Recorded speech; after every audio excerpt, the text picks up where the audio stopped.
We're seeing business down. Business down dramatically in those pizzerias that are around college towns because the colleges are shut down. And we see business up dramatically from those pizzerias that are away from the major cities. So Boston, Portland, Maine, Providence, Rhode Island, Manchester, New Hampshire, which are a lot of colleges in those towns. We're seeing our business drop. But as you get outside of that belt into the suburbs, we're seeing significant increases in business. Our manufacturing side, which we do, manufacturers who do frozen pizza, they're running 24/7.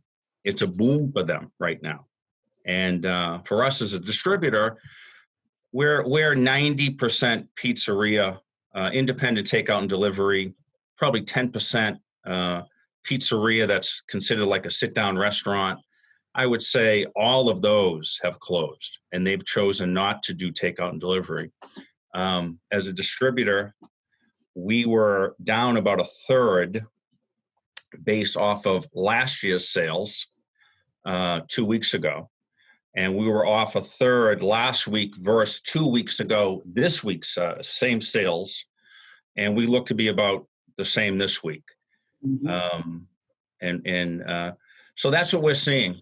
I think what's going to happen is in our area, I think that our customers are going to actually start increasing their business, because initially when this shutter in place established, everyone ran to the supermarkets and loaded up on proteins and loaded up on comfort foods. Well, they weren't going to pick up the phone and order a pizza or order spaghetti and meatballs or eggplant, because they were staring at food in the refrigerator. Well, after staring at the chicken and the beef and the bread and the peanut butter for 2 weeks, I think people are going to start coming out and patronizing and really patronizing. That's the word, right? Really going and wanting to be able to get out of the house or have something delivered. So yeah, half of all the meals eaten by Americans is just during the last year or two gone over 50%. So unless we want everybody to crowd the grocery stores and stand in line together at the grocery stores, it sounds like maybe we should step up in the pizza industry, do our patriotic duty. Yeah, and again, stay in business at the same time. Yeah, I mean, it's almost to the point where a lot of our operators are actually going to benefit in spite of themselves. Right. Really, because they now, if they were one of 2 or 3 pizzerias in a town and one of 8 or 9 restaurants in a town, they're now just one of 3 available opportunities. And they just got to get the word out. And it's not a hard thing. It's just common sense.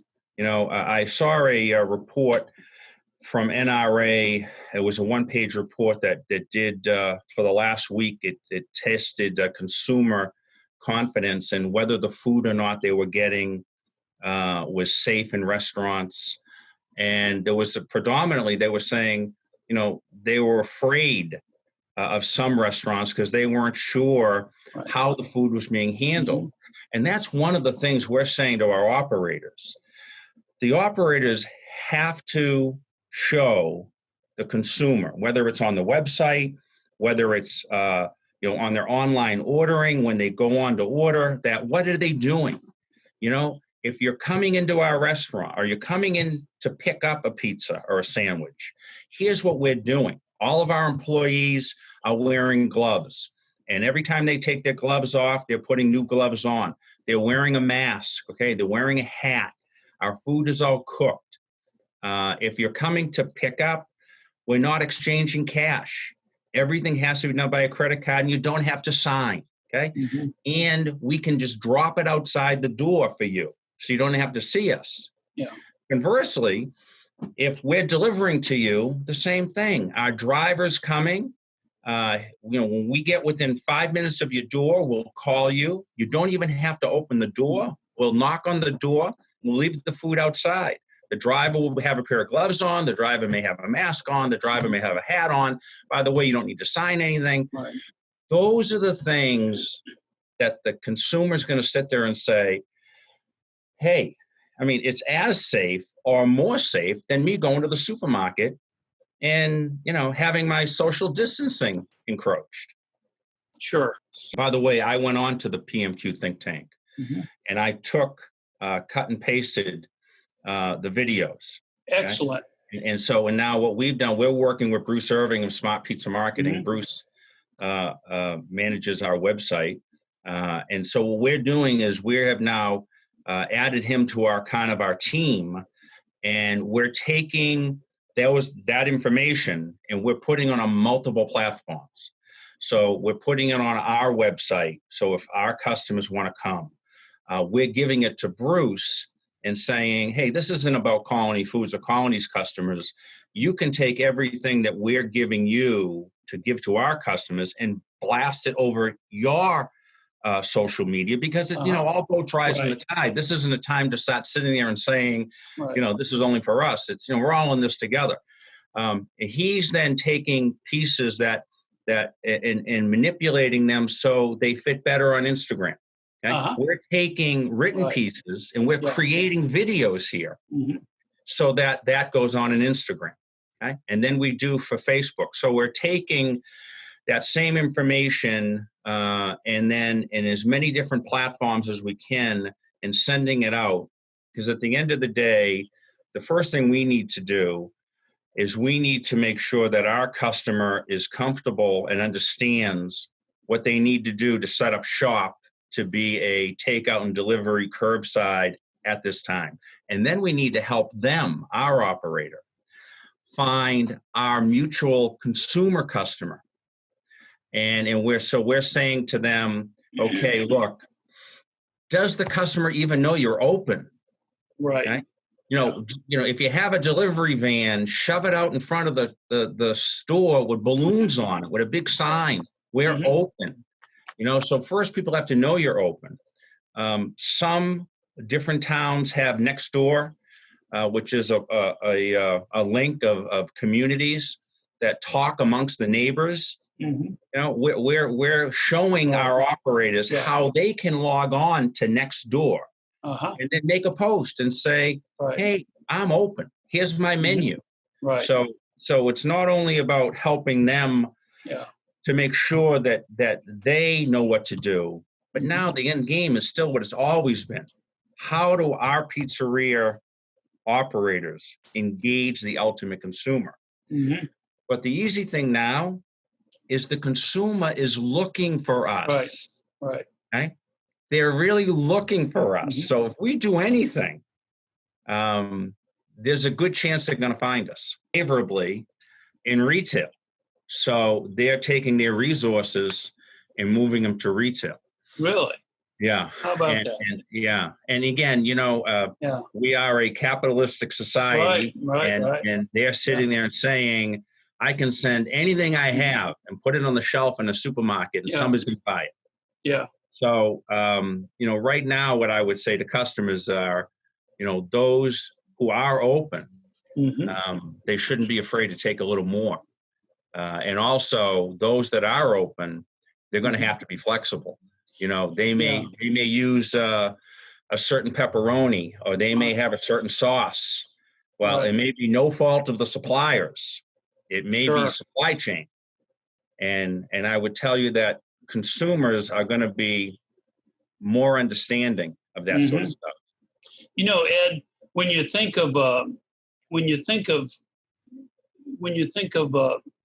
floods, and you think of the changes that happen to the landscape, to the geography, 95% of all the change happens during those short periods where there's great floods, and they just displace the rivers.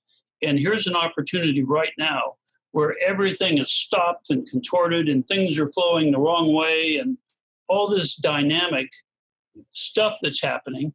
And if you've got customers that are just shutting down, they're missing out on a chance to really define the future. And the people with home meal replacements, they're going to be there. They're going to start coming in and taking more. But I think this intuitively, just talking to people, it seems like this is a plus for our industry. Absolutely. The fact that we're being singled out for carry out and takeout, we can do that. We can at least do takeout. So we got to be open. We got to let people know we're there, and we got to buy boxes from our distributors. Maybe we've never bought boxes before. You know, we really are the takeout and delivery segment. I mean, we created our segment. Okay, we are. You know, Uber Eats and all the third-party aggregators, they put restaurants in business. But right now, for the most part, if the restaurant wasn't in the takeout and delivery business or the curbside pickup business, it's too late for them. Yeah, they're not going to get ahead of that curve. Okay, so this really is our opportunity, and I think that the pizzeria operators, the independent operators, who do rise to the occasion, do get out there, you know, make it aware that they're out there. Okay, they're going to see a bump in business now, but they're also going to see a bump in business later. They will see new customers now that they spend a lot of money during normal times to get their brand recognized. You know, they're out there mailing and they're offering, come in, get a free pizza. You know what? You just need to be open now. Right. And you just need to be open and let people know you are open. You don't have to pay for someone to come in. Or you don't have to cut your margins to get someone to try you. Yeah. You just have to make the effort to let them know you're there. And now they know you're there. And when this is all said and done, you now have that consumer on your in your database, and you don't have to pay for it. Good. I mean, this is really an opportunity. And look, we have a lot of smart operators, okay? We have a lot of smart operators, and what we're doing is we're taking what they're doing, and we're also sending that out to our customers who aren't at that level. So everyone's kind of helping everyone else out. You said yesterday, I'd like you to restate this. I'm going to just so that I know where to find this on the recording. Yesterday, you talked about how you think people have a responsibility to be open for their community, to let people know that you're part of the fabric of your area. You want to restate that I thought that was a good point that you made. I mean, you know, it's no longer, at least in this time. So from last week for the next 4 or 5 weeks, it's really not about an individual pizzeria and what they want to do or the money they make. Okay, they really have a responsibility to the community to be open and to serve food. It's really it's a responsibility, because the pizzeria operators are part of the food distribution system right now. They're as important as supermarkets, you know, and so, you know, they really have to step up, and a lot of the consumers are counting on them. So it's not about whether they're in business to make a profit. In this instance, they're really servicing a greater good. Whether they have a philanthropic bone in their body or not, it doesn't matter. They have a product that is needed right now. And that's why, you know, we're encouraging the ones that see it. To some degree, we're shaming the ones who don't. But at the end of the day, everyone's going to be better in this industry if they engage and they go and grab those sales. Now, I think people feel a lot more comfortable. I see in the paper today that McDonald's and Subway are now doing free delivery. But you know what? At the end of the day, a Big Mac doesn't travel as good as a pizza with a nice Pizza Saver screen underneath. So, you know, we have the food that travels. French fries are not going to travel in a bag being delivered by Uber Eats. So we have the right product, and it's really our category. Mhm. Well, that's why we lead. That's why we're the number one food for takeout in the beginning. Right. So, and with all this increase in all the talk about the expansion of the takeout business, it hasn't really hurt pizza. It's just growing the segment. So I think we're in good shape. But let's stay focused. And Ed, thank you very much for sharing your feelings and your thoughts, and I appreciate it. Peace. So